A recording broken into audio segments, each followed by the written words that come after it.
Train full speed में चली जा रही थी। रागिनी और उसके मम्मी पापा ट्रेन में उसके साथ सफर कर रहे थे। चाय वाला चिल्ला रहा था, चाय ले लो, गरम गरम चाय।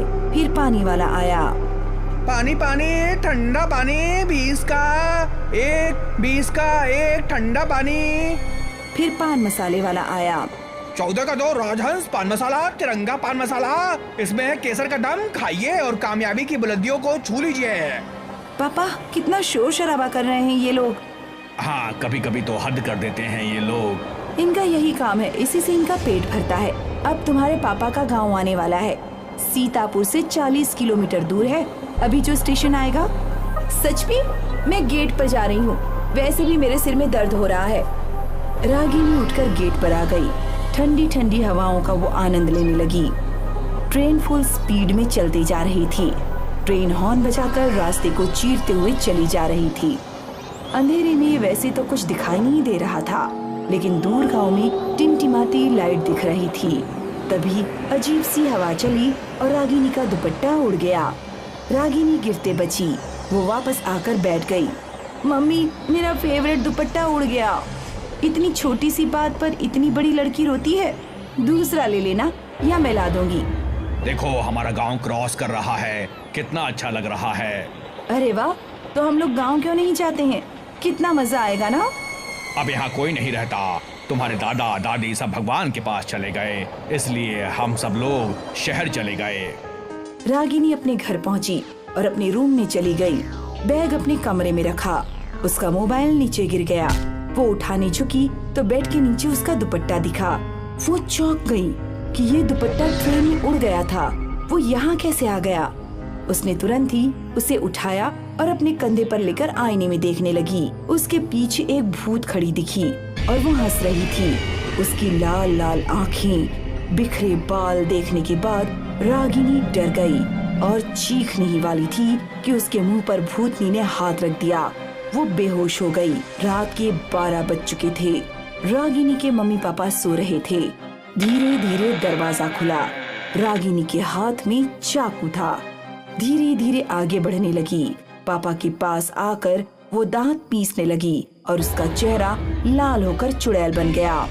चुड़ैल ने चाकू ऊपर की तरफ उठाया और राजेंद्र बाबू को मारने ही वाली थी कि राजेंद्र बाबू की नींद खुल गई। वो बेड से नीचे गिर गए। चाकू बेड पर ही फंस गया। मैं तुमको जिंदा नहीं छोड़ूंगी, तुम सबको मार डालूंगी। रागिनी की माँ ने रागिनी को जोर से पकड़ा और 2 थप्पड़ दिए। उसके पापा भी उठ गए और रागिनी से चाकू लेकर दूर फेंक दिया। तुम मुझे मारना चाहती हो रागिनी बेटा? तुमको क्या हो गया रागिनी बेटा? मैं रागिनी नहीं हूँ, मैं सुरेखा हूँ। याद आया कुछ? सुरेखा? कौन सुरेखा? मैं वही सुरेखा हूँ जिसको तुमने धोखा दिया। याद करो कॉलेज के दिन की बात। सुरेखा और राजेंद्र एक ही कॉलेज में पढ़ते थे। दोनों एक दूसरे से बहुत प्यार करते थे, लेकिन ये वो समय था जब जात पात बहुत ज्यादा ही मायने रखती थी और न मोबाइल था और न ही न्यूज चैनल। सुरेखा, हम दोनों के प्यार को क्या हो गया? मम्मी पापा मानेंगे क्या? एक बार बात करके देखो, नहीं मानेंगे तो कुछ दूसरा रास्ता निकाल लेंगे। दूसरा रास्ता कौन सा है? दूसरा रास्ता ये है कि साथ अगर जी नहीं सकते लेकिन मर तो सकते हैं ना। मैं तुम्हारे बिना जी नहीं सकती। ऐसा मत बोलो, हम घर से भाग जाएंगे। तुम कल सीतापुर स्टेशन पर आ जाना, मैं भी आ जाऊंगा और भागलपुर एक्सप्रेस से मुंबई चले जाएंगे। वहाँ कोई हमें रोकने टोकने वाला नहीं होगा।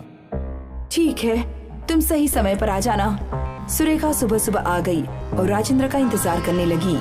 सुबह से शाम हो गई लेकिन राजेंद्र नहीं आया। सुरेखा ने भागलपुर एक्सप्रेस के आगे कूदकर जान दे दी, लेकिन तुम नहीं आए और मैं उस स्टेशन पर आज तक तुम्हारा इंतजार कर रही थी। मुझे लगा तुम कभी नहीं आओगे, लेकिन आज आ ही गए। तुमको पता है मैं क्यों नहीं आया? क्योंकि तुम धोखेबाज हो। इस चुड़ैल से तुम शादी करना चाहते थे। नहीं, मैं धोखेबाज नहीं हूँ। मेरा एक्सीडेंट हो गया और मेरा पैर टूट गया। ये देख लो मेरा पैर। लेकिन बाद में मैंने तुम्हें बहुत ढूंढा, लेकिन तुम नहीं मिली। तुम्हारे घर वाले बोले कि वो गायब हो गई है। मैंने उसके बाद गांव छोड़ दिया। चुड़ैल थोड़ा नर्म पड़ने लगी। दर्दनाक प्यार की कहानी सुनकर रागिनी की माँ रोने लगी और बोली, बहन, तुमने इनसे सच्चा प्यार किया है और जिसे हम प्यार करते हैं उसे दुख नहीं पहुंचाते, इसलिए मेरी बेटी और मेरे पति को छोड़ दो। बहुत बहुत मेहरबानी होगी। एक काम करो, मुझे मुक्ति दे दो। कैसे कैसे मुक्त करूं? मेरे ऊपर पवित्र गंगा जल छिड़क दीजिए और ये दुपट्टा जला दीजिए, मैं मुक्त हो जाऊंगी। राजेंद्र बाबू पूजा घर से गंगा जल लाकर रागिनी के ऊपर छिड़क देते हैं और उस दुपट्टे को जला देते हैं। रागिनी बेहोश हो गई। कभी कभी हमारे जीवन में ऐसी घटना घट जाती है, लेकिन तब हमें अपने सब्र से काम लेना चाहिए।